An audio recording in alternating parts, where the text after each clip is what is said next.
Glencoe, Illinois is one of the most popular, highly ranked suburbs in the Chicago area. Why is it such a popular place? Why is it on fire? One of the highest increase in prices in the whole state. It's only about 8,000 people living in Glencoe, only 2,000 homes, only 150 homes sold last year. So it's pretty expensive. Most of the homes are between 1 and 2 million.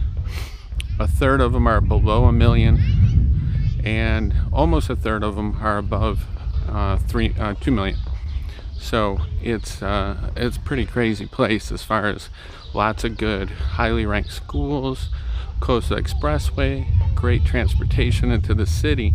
But if you really look at the details of what's going on there now, you really need to be aware that it could be a risky time to buy there. Most of the people buying there know that the market's hot. They're not concerned. They don't seem to be, and from what people I've dealt with, don't to be concerned about $100,000-$200,000 to get the place they want. But Glencoe has some ranches, small homes that are $700,000-$800,000. That's kind of like the starter home. The village of Glencoe has a great downtown area, standard beautiful stuff, coffee shops, boutiques, specialty food stores, a lot of nice things. If you're looking for new construction, I just sold a lot for 1.5 million that is just a house that's going to be knocked down, and they're going to build new construction. The home's going to cost probably at least 1.5 million to build, and the home will probably sell for between 4 and 4.5 million. There's a home now for almost 10 million in Glencoe. So you have areas close to the lake that are super expensive, and as you get further west towards the expressway, like about half mile to a mile out, you can get things for closer to a million, but typically 1 to 2 million. Some of the areas even closer to the expressway have some very large homes. Glencoe is quiet. It's right up against a forest preserve. Great biking, great hiking, lots of great things to do. It's a little bit further from the city than some of the other North Shore suburbs like Wilmette or Winnetka, but just basically if you can deal with a 10-minute further commute, you can get a lot more for your money typically. But I will say the prices have gone insane in the last couple of years. It used to be a great value. Still is a little bit better value than some of the other places, but prices have kind of caught up in Glencoe now to some of the other suburbs. Another home that sold recently was Khalil Mack, the Bears linebacker, who just got traded to the Chargers. I sold him the home when he bought it. New construction, same builder that's buying the home for 1.5 million and is building the large home I just talked about. So that builder's doing a ton of work right in the neighborhood. Khalil liked his house, but when he got traded, he sold it and he made a little bit of a profit. So just lots of appreciation going on.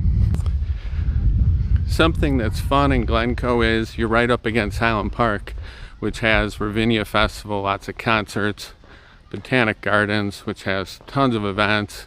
So you get a little bit more of a kind of quiet, a little bit more out there feel.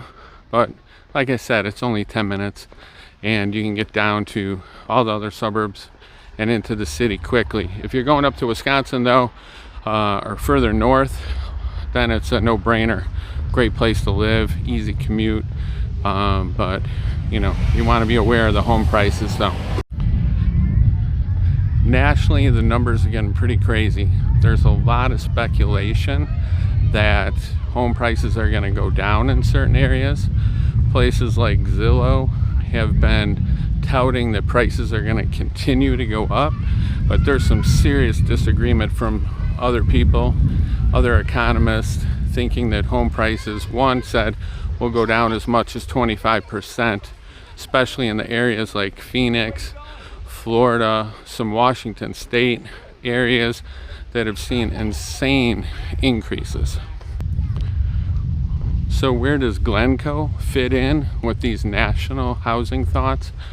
Based upon a lot of experience over the last 30 years selling in Glencoe, I can tell you it's more insulated and buffered than probably just about any area in the country, definitely in the North Shore, northern suburbs of Chicago.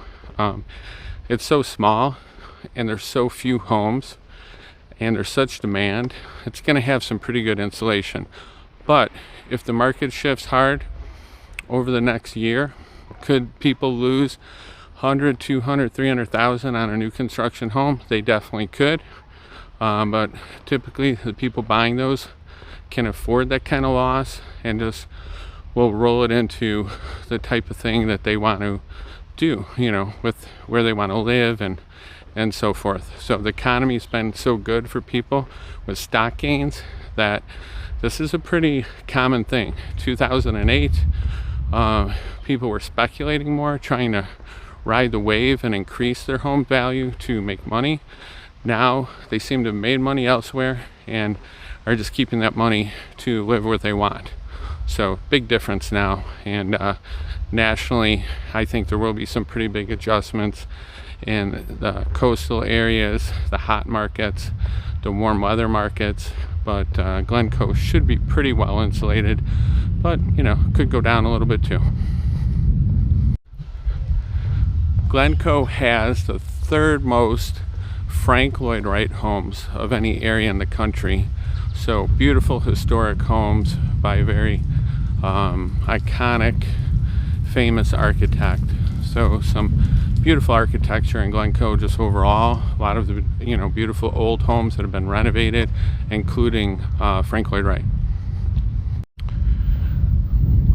The market time in Glencoe is typically about 60 days for a home to sell. However, in the last year, half the homes have sold in under a week and have sold on average for 2% over the list price. So as I said, the market's been insane in Glencoe, just soaring. And some of the new construction numbers, they put them on when they're first being built and they show artificially long market times, so they kind of dumb down the average market time numbers a little bit. But in actuality, the market times in Glencoe are pretty low, including the ones that fly off the market, especially in the springtime, or things that are kind of perfectly priced and have been renovated. So if you like sports, if you like to swim in the lake, go to the beach, if you like quiet, great park district activities, highly ranked schools by niche.com, feeding into one of the best high schools in the state by niche.com. I mean, Glencoe's a great place, especially if you want like a little smaller community, a little bit of a smaller downtown with some great restaurants, coffee shop, things to do, but just a little more quaint, a little more quiet. Glencoe definitely is the place you may like.